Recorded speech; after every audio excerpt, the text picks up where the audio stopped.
भागो भागो फ्रॉड आया। जी हां, प्रदेश में साइबर अपराध के मामले बढ़ रहे हैं। देखते ही देखते साइबर अपराध बहुत बढ़ता जा रहा है, इसलिए हमने नाम दिया भागो भागो फ्रॉड आया। हर रोज साइबर अपराध की नई नई घटनाएं सामने आ रही हैं, नए पीड़ित सामने आ रहे हैं। ठगों के शिकार होने वालों में कम पढ़े लिखे या अनपढ़, सिर्फ कम पढ़े लिखे और या फिर अनपढ़ नहीं बल्कि हाई प्रोफाइल लोग शामिल, वेल एजुकेटेड लोग शामिल। पिछले 3.5 साल में प्रदेश में करीब 350 करोड़ की ठगी के मामले सामने आ चुके हैं। ठगी के शिकार हुए लोगों में हर तबके के लोग हैं। जयपुर में साइबर ठगों ने कंपनी के डिप्टी मैनेजर को अपना शिकार बनाया, 81 लाख रुपए ठग लिए। पुलिस में मामला दर्ज हुआ, जांच पड़ताल जारी है। 5 करोड़ की साइबर ठगी का खुलासा जयपुर पुलिस ने किया था। मानसरोवर, शिप्रापत और श्यामनगर से 6 साइबर ठग गिरफ्तार हुए। इनमें से एक पूर्व छात्र संघ अध्यक्ष निकला। आरोपियों से नकदी, लैपटॉप और एटीएम कार्ड बरामद हुए। जयपुर कमिश्नरेट की साउथ जिला पुलिस ने कार्रवाई की तो बांसवाड़ा जिले में ठगी का यह बड़ा मामला उजागर हुआ। सागवाड़िया सरपंच करण डामोर ने नारायण पिता शांतिलाल और उसकी पत्नी पर 38 लाख रुपए की ठगी का आरोप लगाते हुए एसपी सुधीर जोशी और साइबर थाने में रिपोर्ट दर्ज की। आरोपियों ने क्रिप्टो करेंसी के नाम पर भारतीय करेंसी को डॉलर में बदलकर हर महीने 10% रिटर्न का झांसा दिया। शुरुआती महीनों में रकम लौटाने के बाद बड़े निवेश पर आरोपी ने भुगतान कर दिया और यही वो क्षण था जब वो गहरा फंस गया। तो कई सवाल हैं। साइबर सेल की एडवाइजरी क्या सिर्फ कागजी है? साइबर फ्रॉड से बचाने के लिए एजेंसियों की खुद की तैयारी क्या है? कैसे वेल एजुकेटेड पढ़े लिखे लोग शिकार बन जा रहे हैं? क्या पैसों की लालच समझदारी पर भारी पड़ गई है? तो ये महत्वपूर्ण सवाल हैं। इन सवालों को फिर एक बार मैं दोहराता हूं, उसके बाद फिर आगे हम लोग बढ़ेंगे। देखिए, साइबर सेल की एडवाइजरी क्या सिर्फ कागजी है क्या? सवाल नंबर 2, साइबर फ्रॉड से बचाने के लिए एजेंसियों की हमारी तैयारी क्या है? सवाल नंबर 3, पढ़े लिखे यानी वेल एजुकेटेड लोग इसका शिकार बन जा रहे हैं, इन ठगों का कैसे इनकी बातों में आ जा रहे हैं, क्या किस तरीके से ये माइंड वॉश करते हैं? और बड़ा सवाल ये भी कि ठग अपना शिकार चुनते कैसे हैं, कि क्यों आप अब तक शिकार नहीं हुए, क्यों अन्य लोग शिकार हो रहे हैं, क्या उसका आधार है, कैसे ये लोग चुनते हैं अपने शिकारों को? ये बहुत महत्वपूर्ण है और महत्वपूर्ण और भी बहुत सवाल हैं और इस अगली कुछ देर हम लोग इसी पर बात करेंगे। कुछ एक्सपर्ट्स हमारे साथ होंगे। हमारे साथ मुकेश चौधरी जी होंगे, साइबर एक्सपर्ट के नाते से आप हमारे साथ जुड़ेंगे। साथ ही साथ डॉक्टर शोभा शर्मा भी जुड़ेंगी, सीनियर कंसल्टेंट हैं, आप साइकोलॉजिस्ट भी हैं, तो आप दोनों लोगों का भी स्वागत करेंगे। और साथ ही साथ आपको यह भी जानकारी दे दें कि बांसवाड़ा से हमारे संवाददाता जुड़ रहे हैं और उनके साथ वो शख्स मौजूद हैं जिनके साथ ये ठगी की घटना घटी है। तो मुकेश जी, डॉक्टर शोभा, बहुत बहुत स्वागत है आप दोनों ही लोगों का।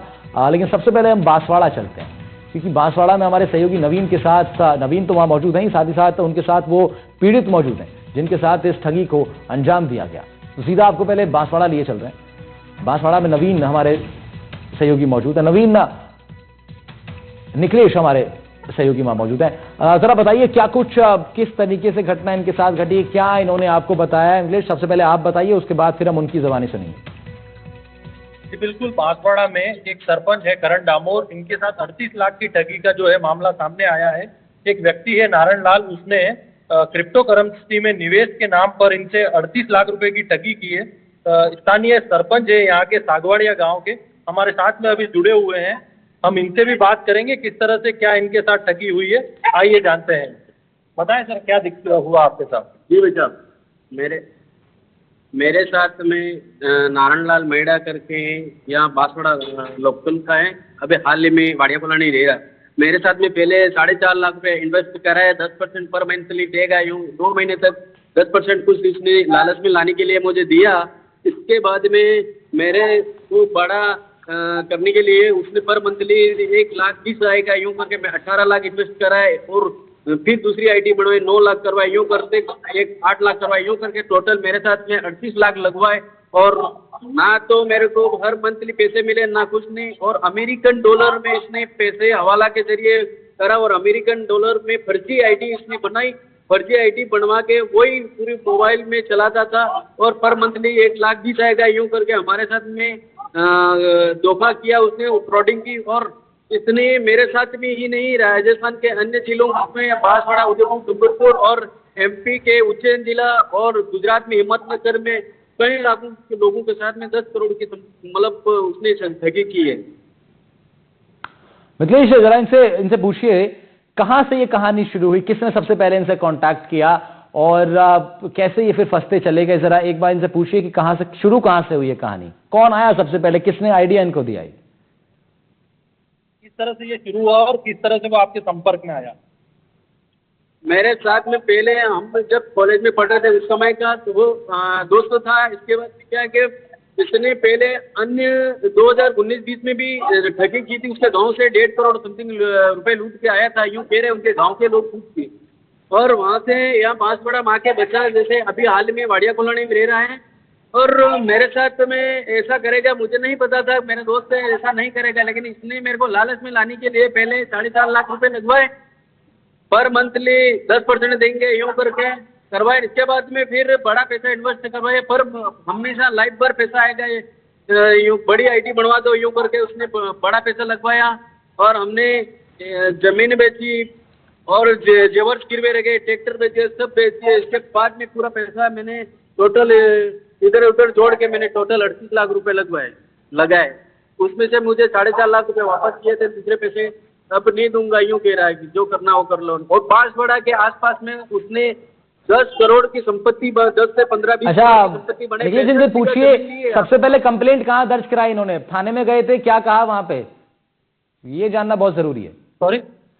सॉरी जब इनके साथ ये वारदात हो गई, इनको समझ में आया कि मैं ठग लिया गया हूं, कहाँ गए, कहाँ कंप्लेंट करी और वहां से क्या रिस्पॉन्स मिला इनको? बिल्कुल मैं इनसे जानना चाहेंगे हम कि सबसे पहले जब आपसे ठगी हुई तो आप कहाँ गए और आपको कैसे पता लगा कि मेरे साथ ठगी हुई? मेरे साथ ठगी हुई, मैं उसको पहले कॉलेज टाइम जानता था। वो मेरे घर पे आया था और घर पे आके एक बार आया, 2 बार आया, मैं तीसरी बार जाके मैं उसके बेगाव में आके हमने पैसे इन्वेस्ट किए हैं। जब आपको पता लगा तो आप कहाँ गए शिकायत कर?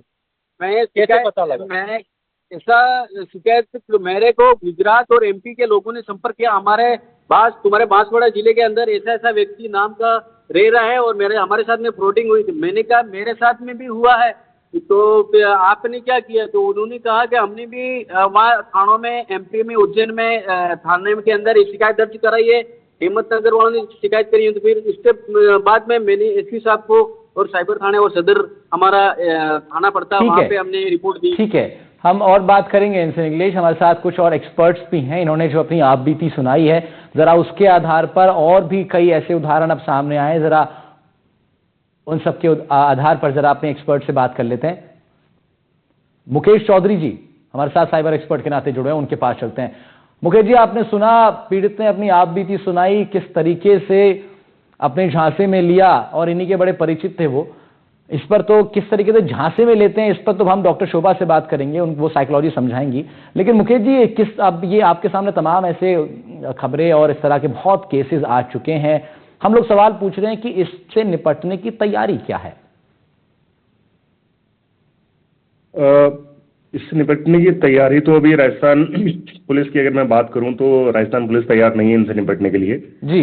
कि एक तो होता है कि आपने फॉर्मेलिटीज के लिए कुछ cyber crime police station open कर लिए जहां पे आप रिपोर्ट करवा सकते हैं, पर साइबर क्राइम पुलिस स्टेशन का क्राइटेरिया है कि इतने लाख से ऊपर का फ्रॉड होगा तो वो साइबर क्राइम पुलिस स्टेशन में आएगा।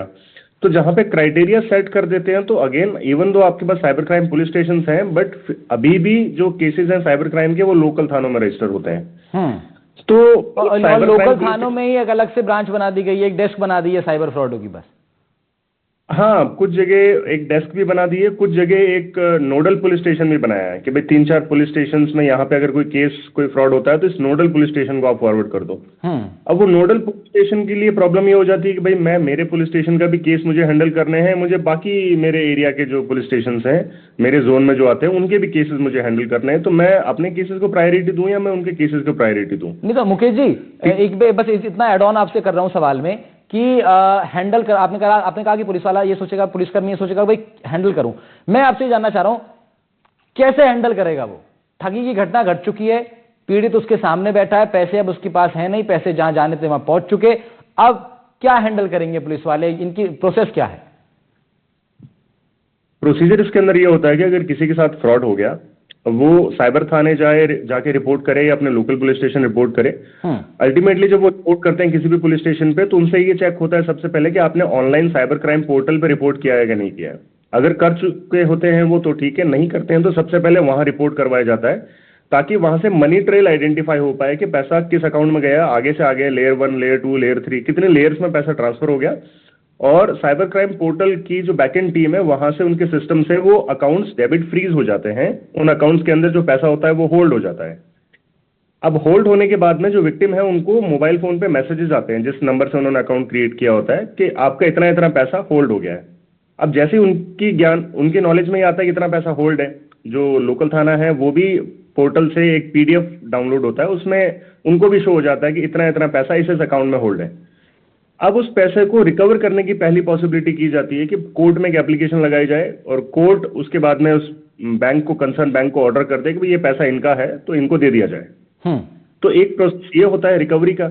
दूसरा प्रोसेस, अगर रिकवरी नहीं हो पाता है या लेट हो गया या काफी पैसा विड्रॉ हो चुका है या बहुत मतलब ना के बराबर पैसा बचा है होल्ड करने के लिए, तो सिर्फ इन्वेस्टिगेशन बचता है। जो पुलिस जितने लेयर्स में पेमेंट ट्रांसफर होता है, उनके बैंक अकाउंट्स, उनके मोबाइल नंबर्स, उनके व्हाट्सएप अकाउंट्स, उनके सोशल मीडिया अकाउंट्स, इससे उनकी ट्रेल को ट्रेस करती हैं और उनके पीछे लगते हैं वो।